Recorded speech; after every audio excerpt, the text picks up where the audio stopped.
आज का हमारा विषय है theories of nuclear composition part 2। Theories of nuclear composition के पार्ट 1 में हमने प्रोटॉन इलेक्ट्रॉन हाइपोथेसिस के बारे में पढ़ा था, और जिसमें हमने देखा था कि उस हाइपोथेसिस के आधार पर उसमें बहुत कंट्राडिक्शंस थे, और वो कंट्राडिक्शंस हमें ये बताते हैं कि इलेक्ट्रॉन कभी भी नाभिक का हिस्सा नहीं हो सकते।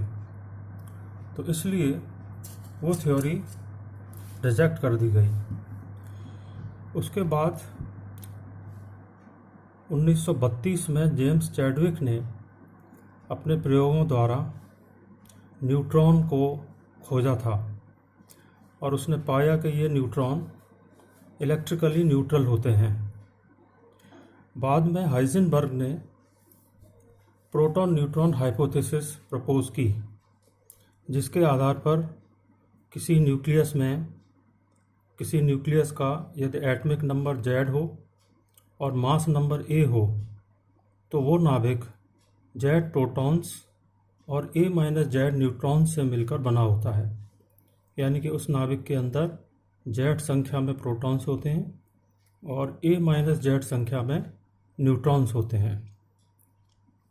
इस नाभिक के चारों तरफ Z संख्या में इलेक्ट्रॉन्स चारों तरफ घूमते हैं। इससे ये एटम इलेक्ट्रिकली न्यूट्रल हो जाता है।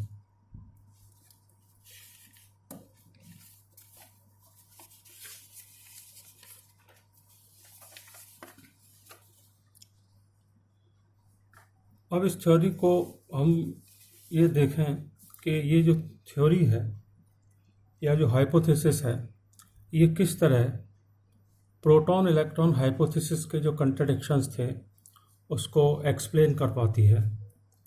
तो सबसे पहले स्पिन कंसिडरेशन के आधार पर अगर हम देखें, तो अगर किसी नाभिक में इवन संख्या में न्यूक्लियॉन्स हैं, यानी A जो है वो इवन है, मान लीजिए 2 प्रोटॉन हैं और 2 ही न्यूट्रॉन है। इलेक्ट्रॉन की जगह मैं न्यूट्रॉन ले रहा हूँ, तो ये इवन संख्या हुई न्यूक्लियॉन्स की, 2 प्रोटॉन 2 न्यूट्रॉन, यानी कि 4 न्यूक्लियॉन। तो उस केस में स्पिन जो होगी वो हमेशा उसकी even multiple of H cross होगी। Spin of that nuclei will be always even multiple of H cross. और अगर किसी नाभिक में की द्रव्यमान संख्या या मास नंबर ऑड है, यानी मान लीजिए उदाहरण के लिए कि उसमें 3 प्रोटॉन हैं और 2 न्यूट्रॉन हैं, तो ये 5 हुई द्रव्यमान संख्या, 5 न्यूक्लियॉन्स की संख्या। तो अगर मैं इसकी स्पिन निकालूंगा तो इसकी स्पिन आएगी 5/2 H क्रॉस। अर्थात किसी भी नाभिक में अगर द्रव्यमान संख्या ऑड है तो उसकी जो स्पिन है वो भी H क्रॉस की हाफ इंटीग्रल मल्टीपल होगी। ये जो वैल्यूज़ हम कैलकुलेट करते हैं, और अगर हम एक्सपेरिमेंटल वैल्यू डिटरमाइन करें किसी भी नाभिक की, तो ये वैल्यूज़ उससे कॉन्साइड करती हैं।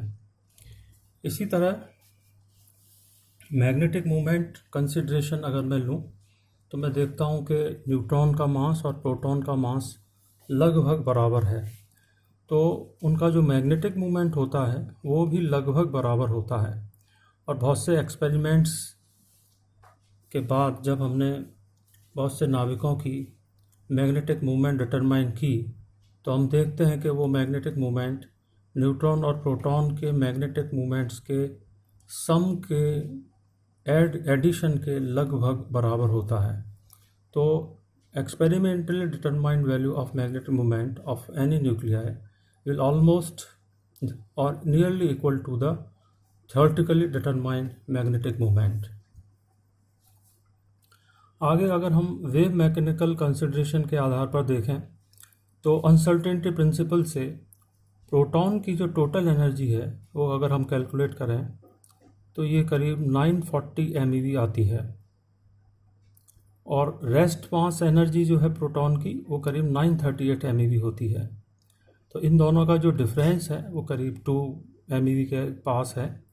और हम देखते हैं कि जो प्रोटॉन या न्यूट्रॉन जब कभी न्यूक्लियस से बाहर निकलते हैं तो उनकी काइनेटिक एनर्जी लगभग 2-3 MeV के बराबर होती है।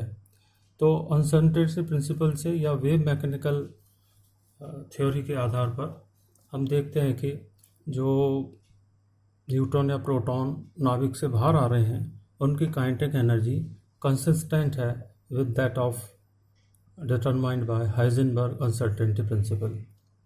इसी तरह एक जो कंट्राडिक्शन था कि बीटा डिके में हम देखते हैं कि बीटा प्लस पार्टिकल भी निकलते हैं और बीटा माइनस पार्टिकल भी निकलते हैं।